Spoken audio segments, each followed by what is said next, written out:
Bienvenue à vous dans ce webinaire organisé par l'Université de Reims-Champagne-Ardenne et le rectorat de l'Académie de Reims. Aujourd'hui, nous allons consacrer l'heure que nous passons ensemble à la découverte des formations en soins infirmiers de l'IFSI de Reims. Ce webinaire est animé par Denis Hamel, qui est adjoint de la chef du service académique d'information et d'orientation, et Luana Pinarci et Maxime, donc moi-même, qui sommes du service transition lycée-université à l'Université de Reims-Champagne-Ardenne. Nous accueillons parmi nous Madame Caroline Joly, Madame Lelièvre, qui sont toutes les deux chargées de la formation en soins infirmiers à l'IFSI. Avant de leur laisser la parole et débuter la présentation, je vous précise quelques informations sur le déroulement de notre webinaire. La présentation va durer une trentaine de minutes, suivie d'un temps d'échange, pendant lequel vous pouvez poser toutes vos questions par écrit via le fil de la conversation qui s'intitule dans cette version de Zoom Q&R pour questions-réponses. Vous pouvez aussi bien sûr lever la main si vous souhaitez poser votre question à l'oral et on vous donnera la parole. N'hésitez pas à écrire vos questions au moment où elles vous viennent, lors même de la présentation. Ainsi, nous pouvons débuter le temps d'échange avec des questions qui seront déjà formulées. Je laisse la parole à nos invités, Madame Joly, Madame Lelièvre. Merci beaucoup de votre présence, merci de votre présentation et un bon webinaire à tous. Bonjour à tous, je suis Caroline Joly, je suis la directrice de l'IFSI du CHU de Reims et d'Épernay et je suis aussi la coordinatrice des IFSI de Champagne-Ardenne. Et vous verrez que c'est important parce que par rapport à Parcoursup, c'est une sélection commune sur l'ensemble du territoire de Champagne-Ardenne. Bonjour à tous, donc moi je suis Josette Lelièvre et je suis cadre supérieur de santé à l'IRF. Alors, dans un premier temps, je vais vous faire un petit panorama de comment ça se présente pour la sélection Parcoursup, puisque c'est celle qui vous intéresse le plus aujourd'hui. Pour accéder à nos formations, il y a deux possibilités. Soit vous êtes en formation professionnelle continue, c'est-à-dire que vous avez déjà travaillé, et vous allez passer des épreuves de sélection qui sont des épreuves écrites, des épreuves de calcul simple et puis un entretien. Mais ça n'est que 25% de notre recrutement, voire moins, parce que les personnes ont rarement des financements. Et puis évidemment, pour la très grande majorité, c'est Parcoursup. C'est pour ça que aujourd'hui, je souhaitais plutôt faire un zoom sur Parcoursup. Alors, évidemment, ce qui sera intéressant, c'est vos questions.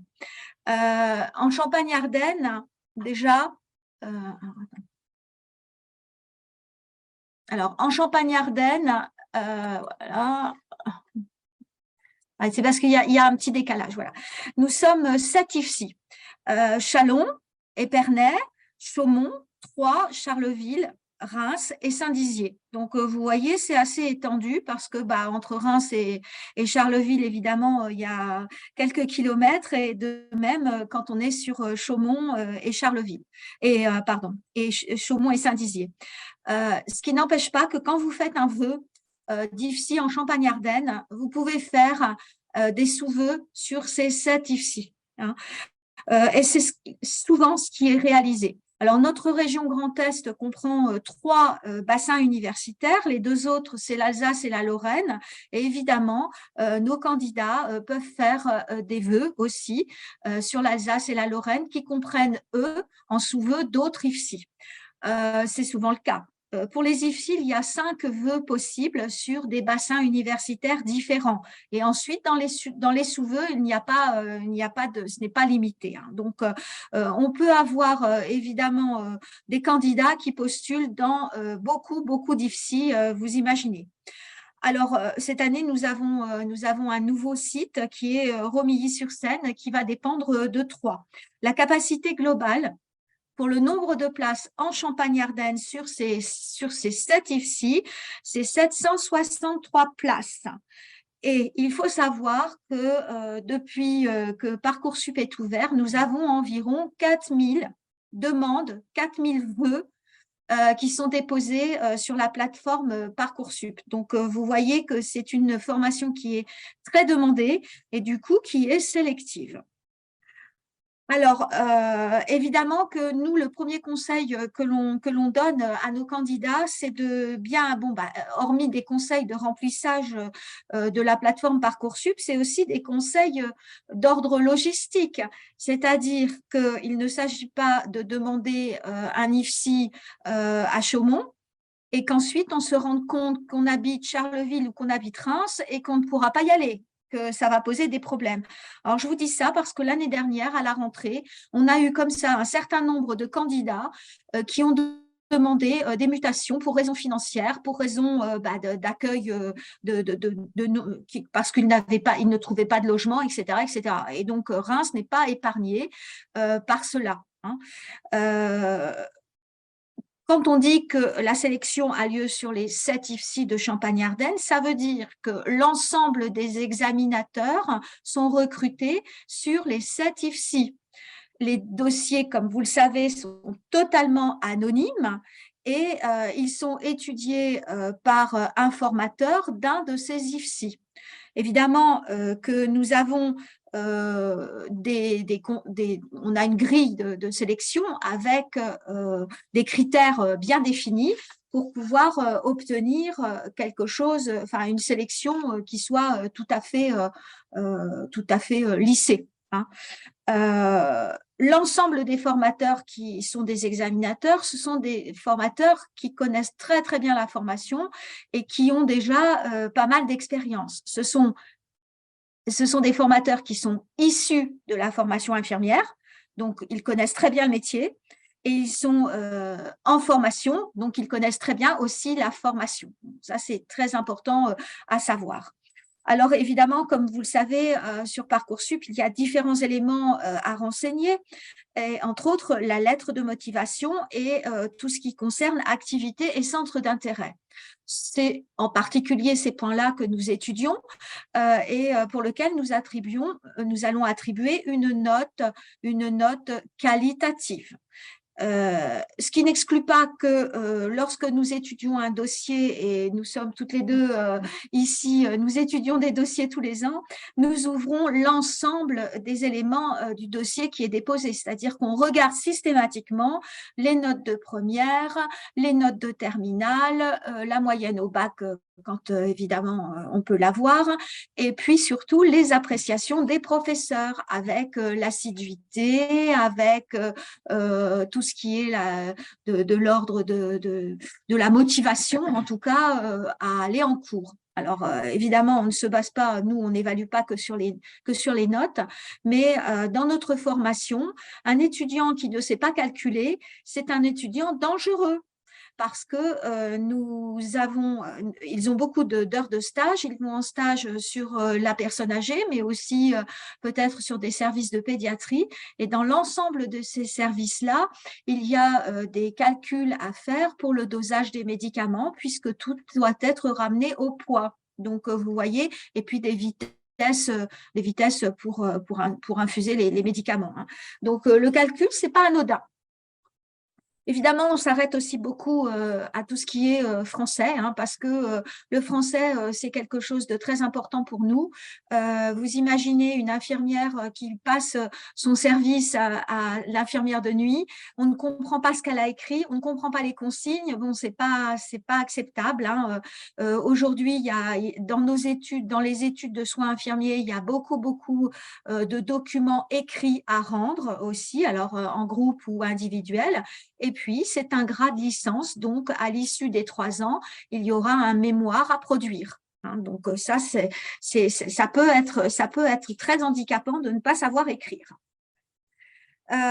Évidemment que au niveau du calendrier, c'est très étalé.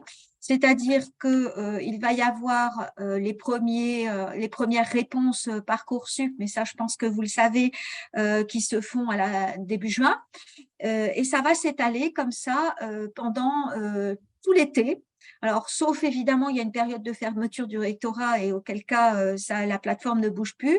Mais ça n'empêche pas que jusqu'au début septembre, parfois, ça bouge. Évidemment, il faut savoir se positionner très rapidement.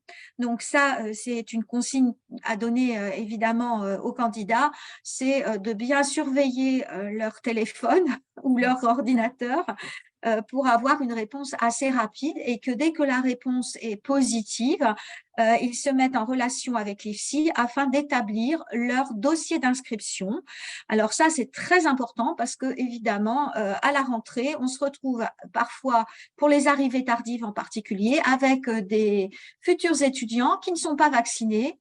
Et la vaccination, en tout cas, dans nos formations, il y a des vaccinations obligatoires pour aller en stage et ça peut être aussi très, très bloquant sur la première période de formation.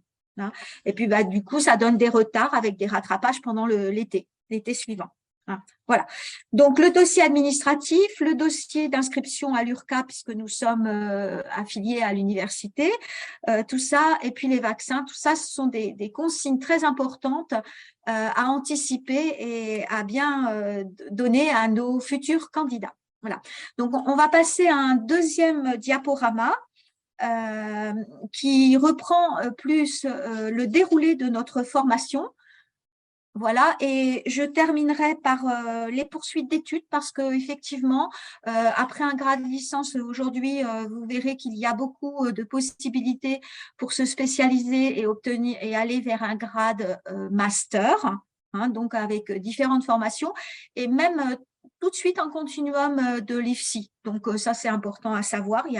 C'est très, très ouvert comme métier. On va vous l'expliquer. Donc, j'arrête le partage de ce diaporama-là. Je vous en mets un autre. Voilà, qui est ici. Voilà, qui est ici, qui est ici.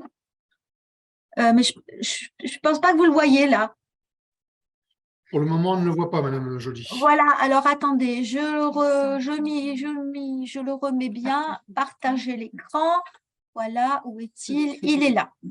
Voilà. Voilà. Donc, je le mets en grand écran, si je peux. C'est tout bon, on le voit à l'écran. Voilà, donc là, je passe la parole à Madame Lelièvre qui va vous expliquer un peu le déroulé des études.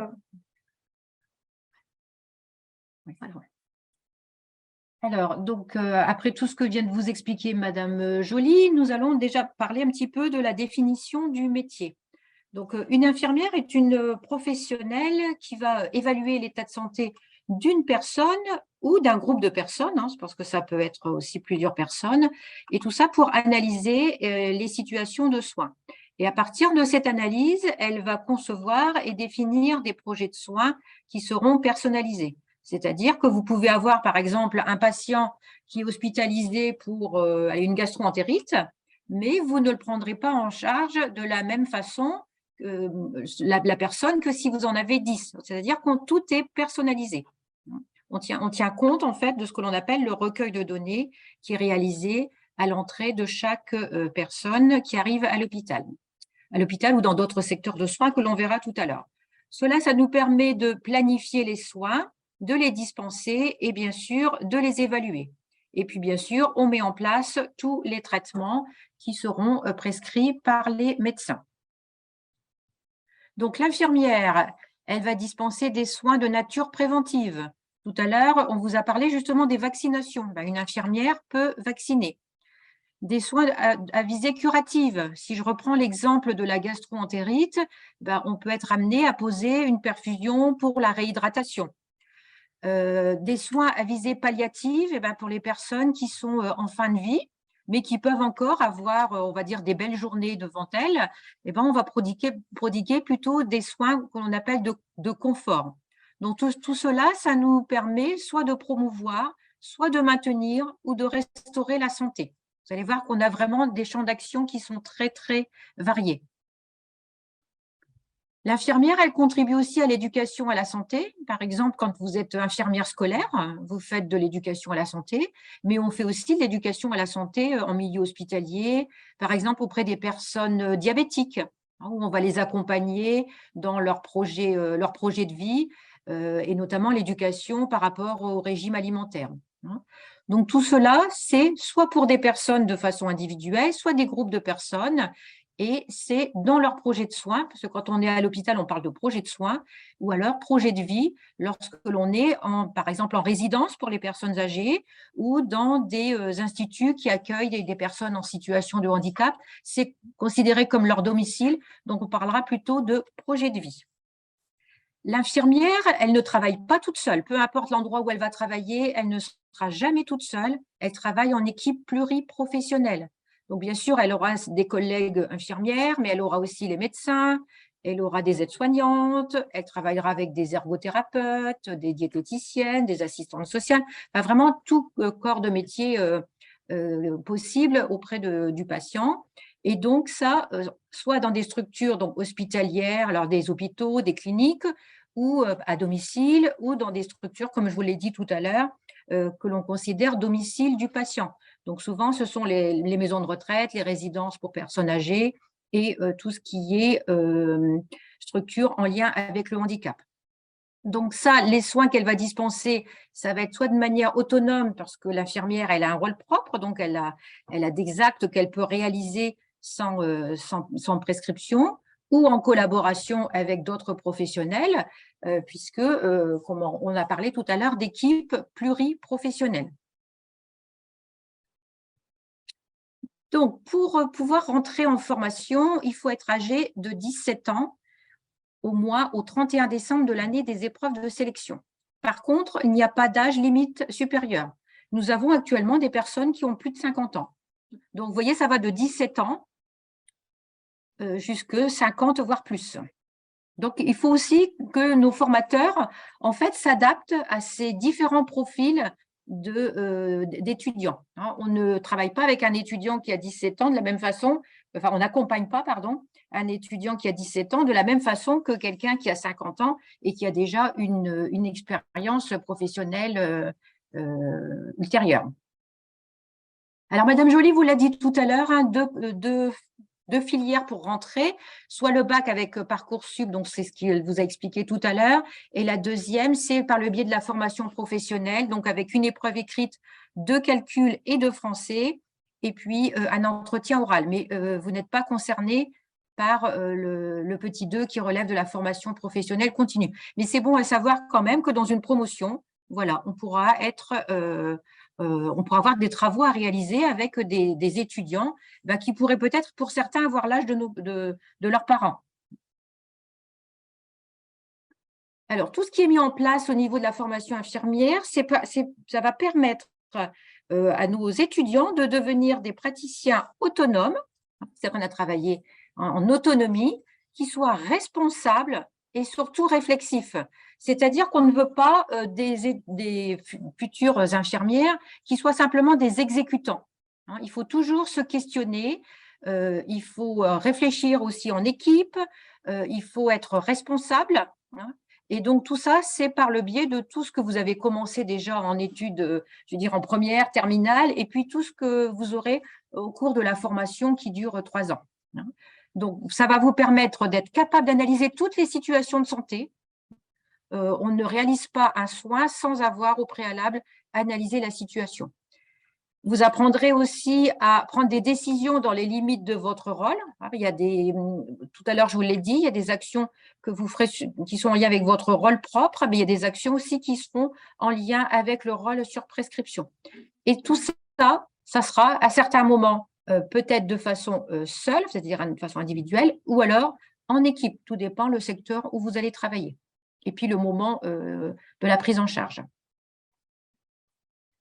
Donc, au cours des 3 ans de formation, on va vous permettre, on va essayer, enfin, en tout cas, de vous accompagner pour développer des savoirs théoriques qui sont indispensables pour pouvoir devenir un praticien autonome, réflexif.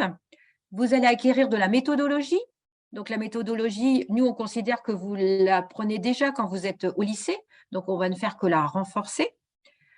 Vous allez apprendre des habiletés gestuelles, de la technique de soin. Et ça, en général, on sait que c'est très important et c'est un domaine que vous attendez avec impatience.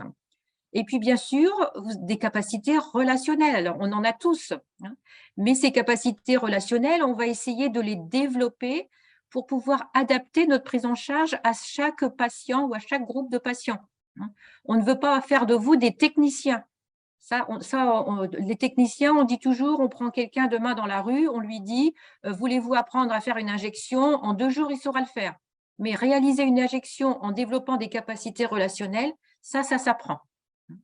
Et donc, avec tous ces éléments-là, vous allez développer des connaissances et des compétences. Donc, on va vous aider à préparer votre projet professionnel. Et dans ce projet professionnel, on va essayer de vous aider à reconnaître vos émotions et à prendre de la distance. Par exemple, quand vous arrivez en formation, on a des étudiants qui disent « Oh là là, moi, réaliser la toilette d'une personne âgée, ça me fait peur. » Ou alors, oui, j'ai peur parce que si j'ai un décès. Donc, tout ça, vous allez travailler sur toutes ces notions-là et on va vous accompagner pour que vous puissiez prendre de la distance professionnelle pour que on a tous des émotions, mais il faut à un moment donné quand même rester professionnel. Et bien sûr, tout cela se fera dans un contexte d'éthique professionnelle et tout cela vous permettra d'acquérir progressivement de l'autonomie. Il faut que au bout des 3 ans, vous soyez autonome pour votre prise de poste. Donc, 3 ans, formation en 3 ans, donc 6 semestres, ça fait 4200 heures. Comme on est en système universitaire, ce sont des ECTS et il y a la moitié de temps de stage et la moitié en institut. Et au total, ça fait 10 compétences à acquérir. Et Madame Joly vous l'a expliqué tout à l'heure, vous avez un diplôme d'état d'infirmier avec un grade licence. Alors, par rapport à ce que l'on appelle la clinique, donc les stages, c'est 2100 heures sur 3 ans, ça fait 60 semaines de stage.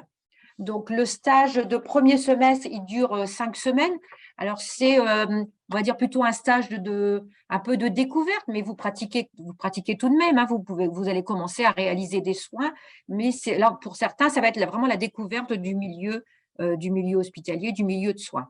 Et ensuite, ce sont des stages de 10 semaines avec, au semestre 4, le stage de service sanitaire. Et en 3e année, donc au semestre 6, c'est un stage de 15 semaines. Et sur ces 15 semaines, il y a un stage de 7 ou 8 semaines qui sera votre stage de projet professionnel. Et là, c'est pareil, on vous accompagnera parce que c'est vous qui allez chercher votre stage de projet professionnel qui, bien souvent, est en lien avec le lieu ou la discipline dans laquelle vous souhaitez exercer une fois diplômé. À savoir aussi que, par exemple, pour ceux qui viendraient sur Reims, nous avons des stages qu'on appelle à l'international avec Erasmus. On a les stages Erasmus, mais on a aussi la possibilité de laisser partir des étudiants en ce qu'on appelle stage à l'international, donc dans tout ce qui est pays hors Erasmus. Et bien sûr, pour cela, on vous accompagne aussi. Et donc, par exemple, cette année, on va avoir des étudiants qui vont partir à Madagascar, mais on en a qui sont partis oui, on a eu le Vietnam. Le Vietnam, voilà, on a de l'Asie. Une fois. Oui. On a eu la Turquie. Oui, la Turquie. Bon, ça, c'est des barres Erasmus. Alors, évidemment que, comme toutes les Erasmus, c'est conditionné à un B2 en anglais. Alors, c'est conditionné par rapport à la langue, un B2 en anglais ou la langue du pays. Par exemple, l'étudiante qui est partie en Turquie, voilà, parce qu'elle avait sa famille qui était là-bas et elle parlait couramment le turc.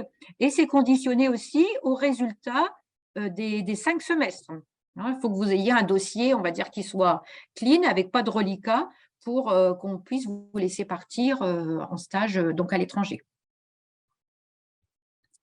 Alors là, on va passer au lieu d'exercice. Donc, je vais laisser Madame Lelièvre les faire défiler, les lieux d'exercice.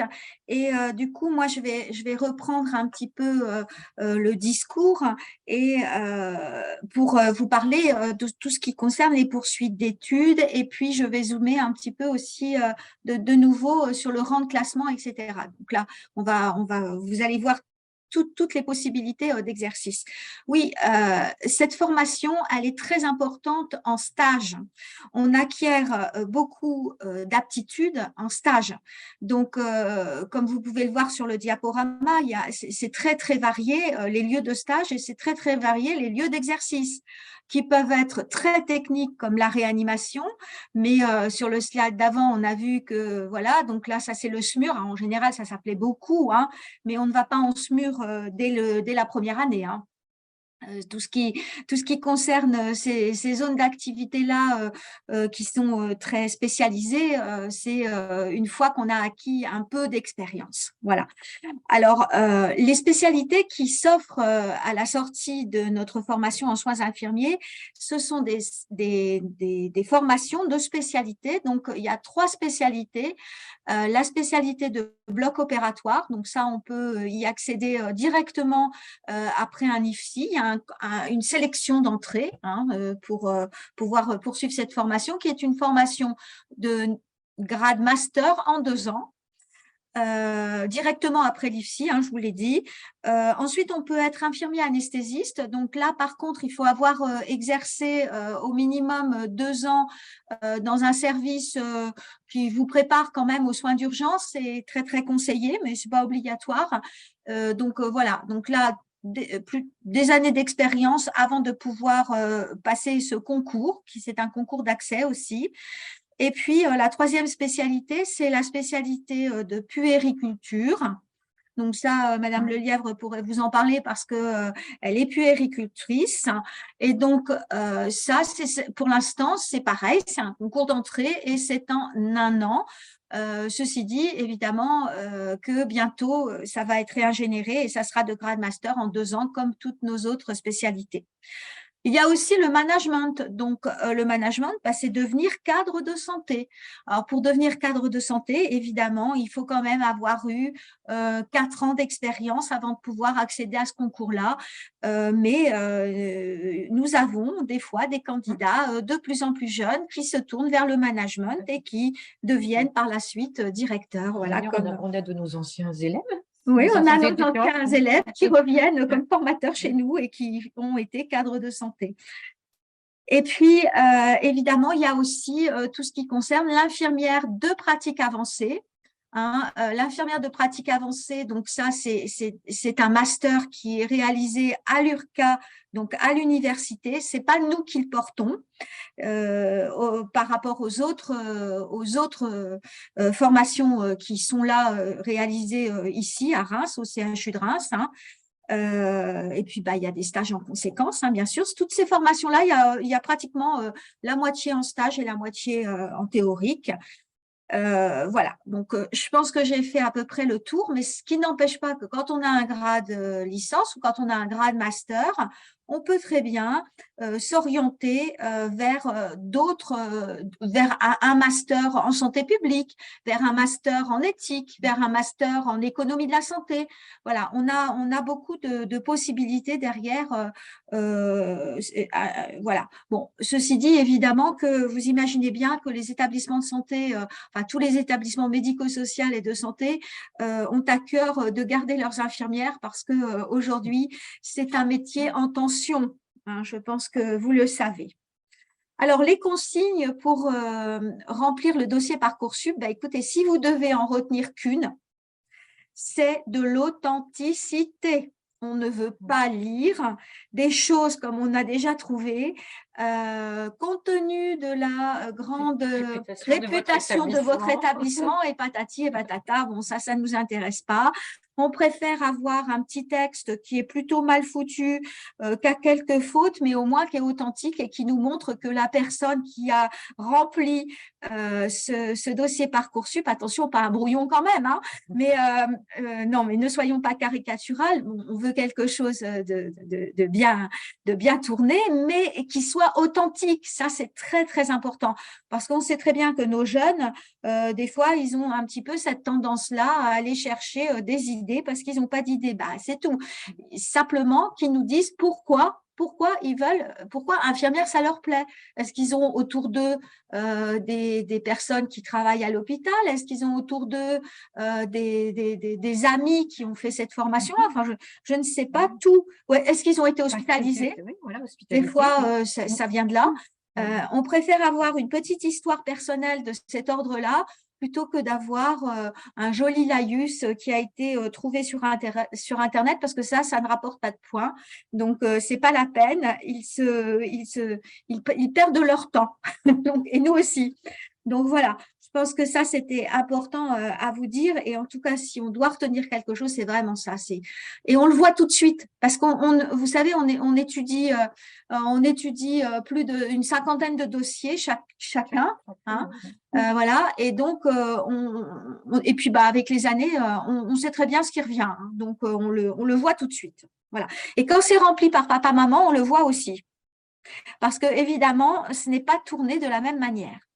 Donc, on préfère quelque chose qui vienne vraiment du futur, enfin du candidat. Hein. Alors, nous sommes les pilotes Parcoursup pour Champagne-Ardenne, et dès que les vœux tombent, on a des appels. Ça commence en général une semaine après l'ouverture, voilà, quand les vœux sont envoyés. Et là, c'est je suis à tel rang de classement, est-ce que je vais pouvoir rentrer, etc. Alors oui, ça c'est une question très fréquente. Alors ça dépend des IFSI. Vous avez des IFSI qui vont aller sur des rangs de classement plus bas que d'autres. Hein, l'année dernière, pour vous donner un exemple, j'ai eu 4000 vœux déposés, 3700 vœux confirmés, placés. Hein, et sur ce classement, nous avons retenu 84% des vœux exprimés. Donc, vous voyez, on va assez bas quand même pour retenir les dossiers. Hein, et du coup, ils sont en concurrence, en tout cas nos primo-bacheliers, avec des personnes qui sont en réorientation, donc qui vont avoir fait peut-être une année de LAS ou une année d'université en sciences exactes et naturelles, peu importe la filière. Hein. Donc, évidemment, Parcoursup, c'est ouvert à tout le monde et c'est ouvert aussi à des étrangers qui ont une correspondance pour le bac. Donc, il y a beaucoup de vœux, mais il y a quand même aussi beaucoup de vœux classés. Et à Reims, pour vous donner un exemple, le dernier rang de classement l'année dernière était aux alentours de 1200. Hein. Donc, évidemment, quand on est classé 2500, il ne faut pas trop espérer rentrer à Reims. Hein. Donc, si vous êtes accepté dans un IFSI proche, c'est peut-être une sécurité. Quand vous voyez que le rang de classement n'est pas très bon, c'est peut-être une sécurité de l'accepter en ayant réfléchi si on peut y aller, bien sûr, parce que sinon, ça n'aura pas de sens. Sachant qu'en première année, nous ne faisons pas de transfert entre les IFSI. Par contre, dès la deuxième année, en fonction des places qui se libèrent, nous pouvons, il y a des possibilités de transfert entre IFSI et donc de se rapprocher potentiellement de sa famille. Souvent, c'est ce qui nous est demandé. Hein. Évidemment, on ne le conseille pas parce que les dossiers sont étudiés âprement, parce que c'est en fonction des places qui se libèrent en deuxième année. Et évidemment, on prend les meilleurs. Donc, en tout cas, il faut les encourager, même si ce n'est pas leur premier choix, s'ils ont accepté un vœu, de travailler pour pouvoir peut-être avoir un transfert l'année suivante. Hein. Les transferts se font dans la même région. Hein, les transferts se font en intra-région. Quand on vient d'une autre région, c'est très compliqué parce que les financements ne sont pas les mêmes. Parce que le financement de la formation est fait par la région. Ce sont des études qui sont financées par le conseil régional de chaque région. Donc, évidemment, que quelqu'un qui viendrait d'une autre région, vous voyez, n'est pas prioritaire, en tout cas sur nos transferts, et il pourrait se voir un refus. Il pourrait se voir opposer un refus, ou alors c'est lui qui finance sa formation. Voilà. Donc, voilà ce que je voulais vous dire en gros. Hein, tout le monde a sa chance, évidemment. Si dans un écrit, en tout cas dans le projet motivé, on ne voit pas apparaître le mot infirmière et que je vois apparaître des études de santé ou j'hésite, voilà. Et manipulateur radio, par exemple, on ne sait pas trop. Je ne sais pas si je veux être infirmière ou manip radio ou bah non, nous ce qu'on veut c'est en termes de motivation, en tout cas ça sera mieux valorisé si on voit apparaître le nom de notre formation, mais vous vous en doutez, parce que je pense que tout le monde aurait la même réaction. Voilà. Moi, je voudrais aussi rajouter quelque chose. Tout à l'heure, on a parlé du français et des mathématiques. Et moi, je voudrais rajouter aussi par rapport à langue étrangère. Parce qu'en formation infirmière, vous allez avoir de l'anglais. Donc, et je sais que dans beaucoup de bacs, il y a une langue étrangère et bien souvent, c'est l'anglais qui est dispensé. Ne négligez pas cette matière-là, parce que si vous avez déjà un bon socle de connaissances, on va dire en anglais un petit peu général, ça sera un plus pour après apprendre l'anglais plutôt médical et paramédical. Voilà. Donc ça, c'est important. Donc, on vous a bien dit, dès que le vœu est accepté, de se retourner vers son IFSI pour valider le dossier administratif. Ça, c'est très important. De penser aux vaccinations, c'est très important aussi. Et enfin, nous terminerons par la date de la rentrée, qui est tous les ans le premier lundi du mois de septembre. Donc, pour 2023, la rentrée aura lieu le lundi 4 septembre. En général, c'est à 8 heures. Les deuxième année, les troisième années seront déjà rentrées parce qu'on va faire des rentrées décalées cette année. Il est possible aussi que les personnes soient convoquées un petit peu avant pour justement finaliser le dossier administratif. Ça c'est très, très probable. On ne le faisait plus, mais on s'est rendu compte que finalement, il nous manquait des pièces, donc on va le remettre en place probablement l'année prochaine. Voilà. Écoutez, on est tout à fait à votre écoute pour répondre à toutes vos questions et ça sera avec plaisir en tout cas. Je vais arrêter le diaporama. Merci beaucoup, mesdames Joly et Lelièvre. Effectivement, il y a quelques questions qui ont été indiquées dans le chat. Peut-être pour essayer de les rassembler par thème.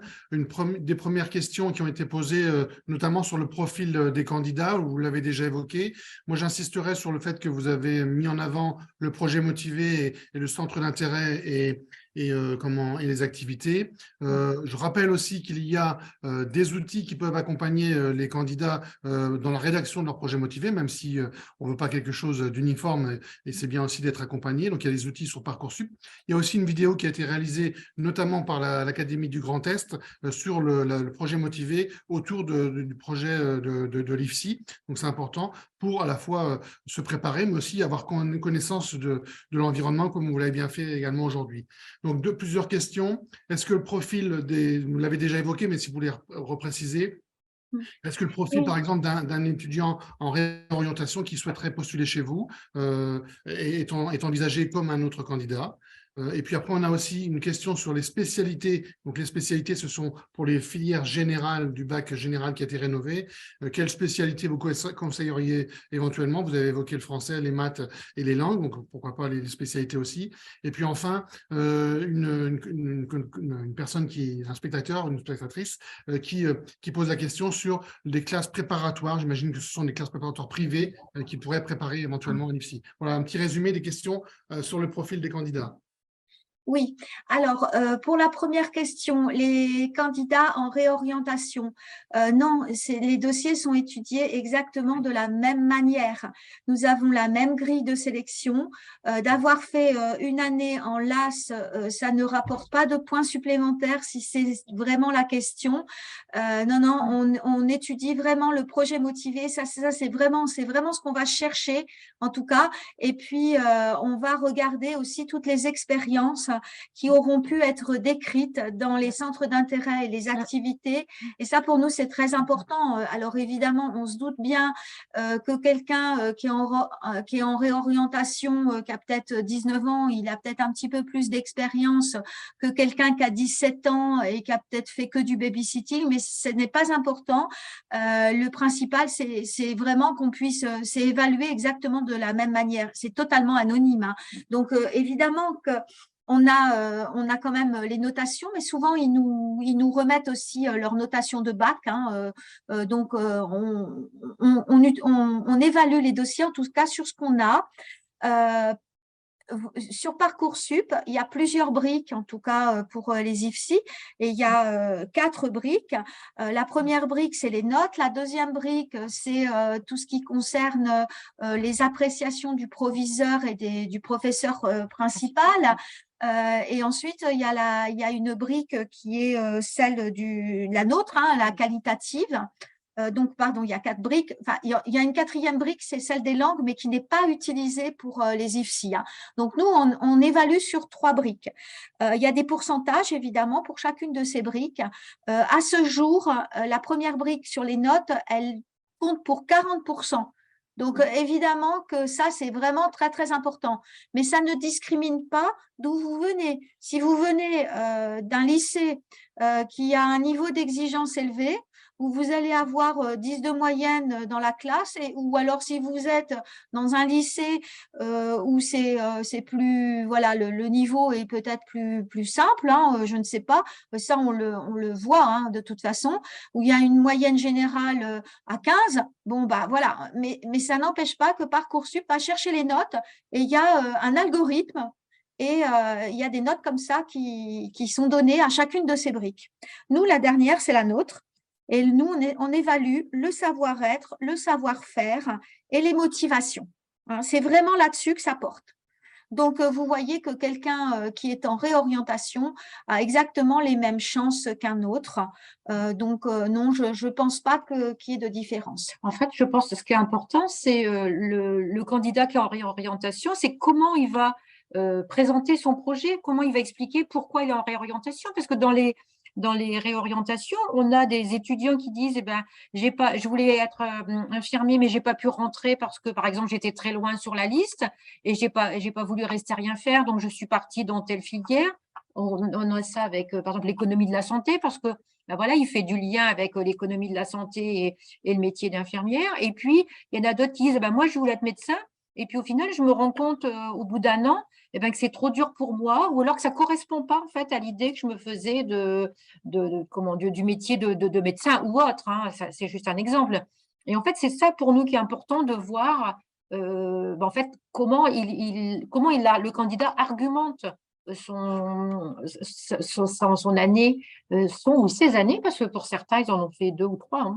Hein. Voilà.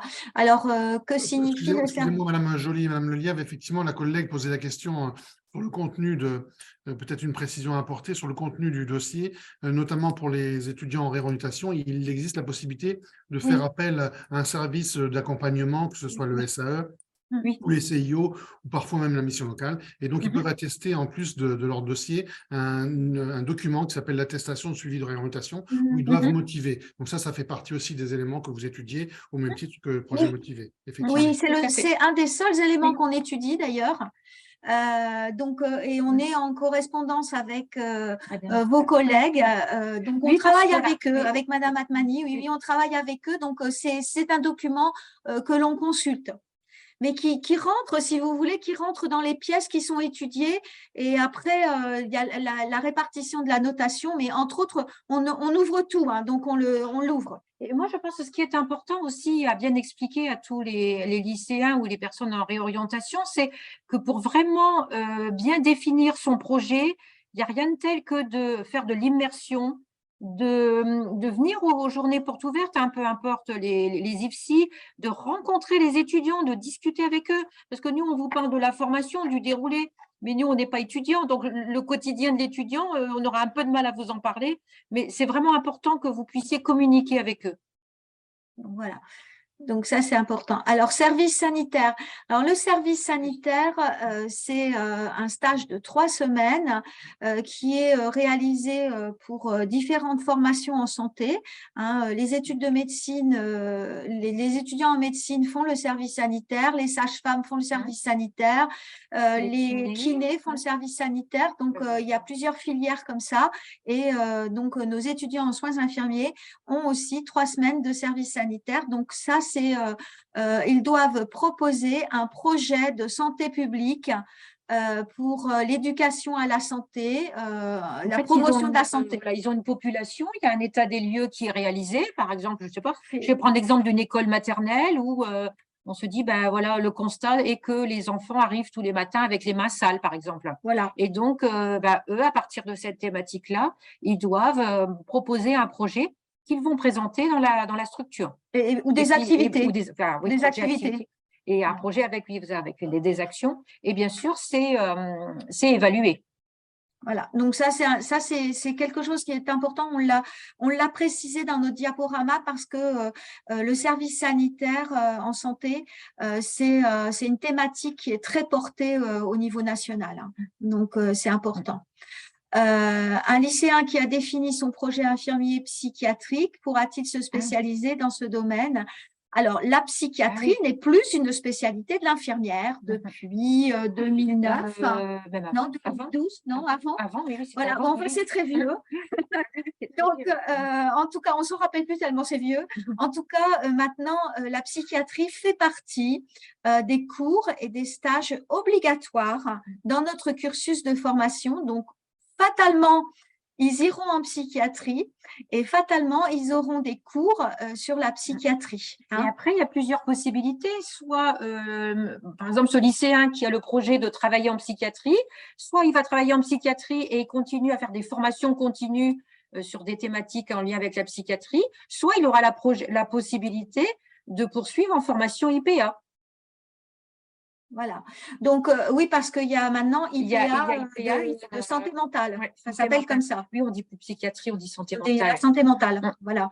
Et donc, oui, la psychiatrie, c'est une part très importante, hein, évidemment, aussi des enseignements.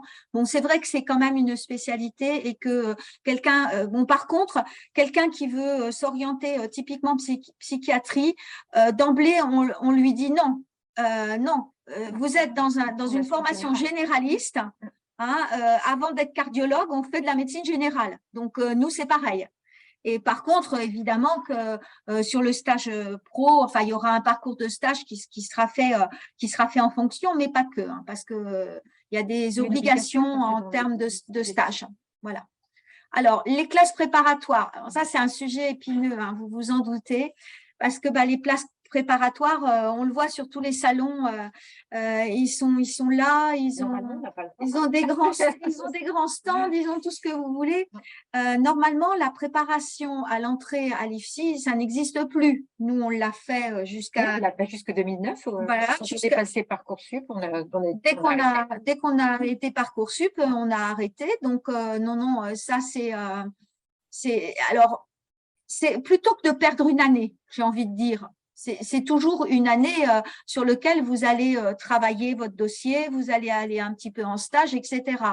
Mais c'est pas ça peut être un atout, ça peut, mais c'est pas garanti. C'est pas parce que vous avez fait une classe préparatoire que vous allez être reçu. Et en tout cas, ça, je le dis clairement, ça ne rapporte aucun point. Parce que souvent, on me pose la question, donc non. Alors, eux, ils aiment bien le dire, hein, enfin pour certains, peut-être pas tous, mais quand on étudie les dossiers, d'ailleurs, ils n'ont pas le droit de nous mettre des attestations de classe préparatoire, hein, ça c'est interdit. Donc, on ne le sait pas, on peut le voir arriver dans les laïus qui sont faits, mais en tout cas, c'est pas ça qui rapportera des points. On n'en tient pas compte, en gros. Mais évidemment que plutôt que de rien faire pendant une année, de faire une classe préparatoire, ça peut aider quand même. Donc, quelle spécialité au lycée? Alors ça, on a du mal à vous répondre parce que franchement, la réforme du bac, pour nous, c'est très compliqué. Hein. Donc, on n'a pas tellement de recul pour l'instant. C'est pour ça qu'on est évidemment très frileux pour répondre à ce type de questions, hein, qu'on nous pose aussi régulièrement. Je pense qu'il n'y a pas un parcours privilégié, mais évidemment que si vous avez un petit peu de sciences naturelles ou de biologie ou de choses comme ça, voilà, ça peut être facilitant. Ceci dit, on le voit au niveau de la répartition des bacs, hein, de la répartition des bacs des personnes qui rentrent en formation. En fait, on a environ 40% de bacs généraux. Alors, vous voyez, avec jusqu'alors, les maths n'étaient pas obligatoires, donc on avait un peu de tout. On a 40% de bacs techniques, hein, ST2I en particulier, on a beaucoup de demandes de cet ordre-là. Et puis après, les 20% qui restent, c'est des bacs pro, sachant que dans les bacs pro, on a un très grand écart. C'est pas parce que vous avez fait un bac pro d'aide à la personne, hein, c'est ASSP, que vous allez réussir mieux. Ça dépend du niveau ça dépend vraiment du niveau de l'étudiant. Un étudiant avec un petit bac pro qui a eu son bac à 10 de moyenne, il va avoir du mal, hein. Sincèrement, c'est toujours plus difficile. En tout cas, dans les premiers temps, la marche est haute à franchir parce que, en particulier à Reims, hein, on est dans un amphi, il y a 200 places, ça chahute un peu, il y a beaucoup de cours dématérialisés, c'est la fac. Donc, la marche est parfois difficile, mais on a de très belles réussites. Donc, on ne peut pas généraliser. Tout est une question de capacité de travail et d'organisation de travail. Voilà. Mais voilà, en gros, ça fait plusieurs années qu'on a cette répartition-là. Donc, les spécialités, moi, j'en vois pas une en particulier. Je pense qu'il faut aller vers celle pour lequel l'élève, puisque vous, c'est des élèves, ou le lycéen a des appétences, parce qu'il va avoir des bonnes notes. Moi, j'ai envie de répondre ça à cette question-là. C'est aller vers ce que vous aimez. Parce que du coup, vous allez travailler, ça va vous profiter et vous allez avoir des bonnes notes là-dedans.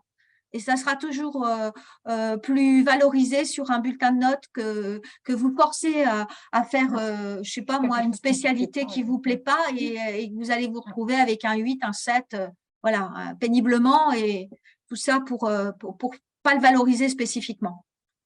Donc voilà. J'espère avoir à peu près répondu. Et porte ouverte, mais oui, nous faisons des portes ouvertes. Et nous le diffusons largement, mais elles sont passées, hélas. C'était début février. On fait des portes ouvertes début février parce qu'on est encore dans le Parcoursup et ça permet aux futurs candidats de pouvoir venir chercher des informations. Voilà. Donc, mais en tout cas, voilà, ils peuvent se renseigner quand même parce que, comme l'a dit M. Hamel, il y a quand même pas mal d'infos qui sont mises à disposition. Alors, faire sapeur-pompier volontaire, si le fait de vouloir faire sapeur-pompier apporte vraiment un plus. Alors, il y en a qui sont déjà sapeurs-pompiers volontaires quand ils rentrent en formation. Et oui, c'est un plus. Parce que, évidemment, ceux qui sont déjà engagés comme sapeurs-pompiers volontaires, on sait qu'ils connaissent notre métier et on sait qu'ils vont avoir une très bonne idée du type de patient, enfin, ou du type de situation qu'ils vont pouvoir rencontrer. Hein, donc, ça, on peut dire oui. Ah oui, oui, c'est un plus. Souvent, ils ont plus de facilité à faire les liens parce que voilà, c'est concret pour eux. Puis, ils ont des petites formations chez les pompiers, ils parlent entre eux, ouais, c'est quand même un atout. Hein. Ça nous plaît, ça, en tout cas. Et puis en plus, il y a une certaine discipline et il y a un très bon mental. Donc, les pompiers, c'est très discipliné et il y a un engagement. Hein, franchement, faire ce métier-là, c'est un métier d'engagement et ça, c'est comme le nôtre. Hein. Et, franchement, si on n'y croit pas, alors évidemment, maintenant, on n'est plus dans j'ai rêvé de faire ça toute ma vie et j'ai la vocation. Hein, on n'a plus tous la vocation d'être infirmière, mais ça n'empêche pas qu'on peut être une excellente infirmière sans avoir une vocation phénoménale d'emblée. Mais en tout cas, il faut quand même avoir des qualités humaines. Hein. Ça, c'est sûr. Hein. Voilà. Alors, la dématérialisation, ça dépend des UE parce qu'il y a des UE qui s'y prêtent et il y a des UE qui ne s'y prêtent pas. Donc, sur les UE très généralistes comme la biologie, comme tout ce qui est sécurité médicamenteuse, oui, il y a environ 50% des cours qui sont dématérialisés, mais ça veut pas… Là, quand je vous réponds ça, c'est sur certaines UE. Il y a beaucoup d'UE qui ne sont pas du tout dématérialisés. Hein. Et parce que c'est des UE et tous les cours qui sont dématérialisés sont repris ensuite par les formateurs en TD, en suivi. pour répondre aux questions, pour éclairer les étudiants. Voilà. Donc, je pense qu'on a rempli, moi j'ai 58 sur mon ordinateur. Merci beaucoup. Je vous laisse le mot de la fin.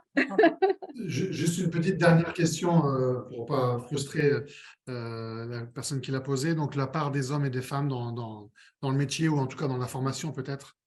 Alors, ça monte d'année en année. Et l'année dernière, je crois qu'on atteignait 18%.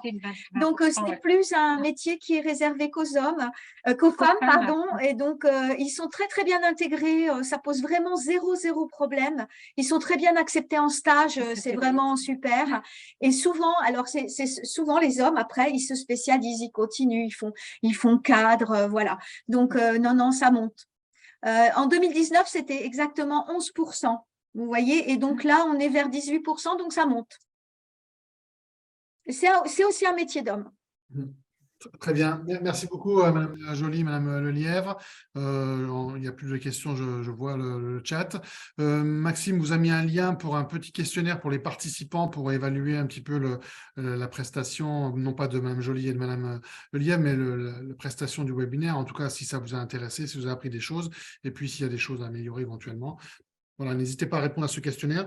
Et puis, on rappelle que le webinaire est enregistré, donc vous pourrez récupérer d'ici quelques jours la vidéo, hein, avec également le support qui va vous être adressé par mail par Monsieur Maxime donc d'ici quelques jours, en plus du lien de la vidéo qui va être finalisée. Voilà, encore merci aux participants, merci surtout à Madame Joly et à Madame Lelièvre d'avoir accordé du temps pour la présentation de la formation de l'IFSI.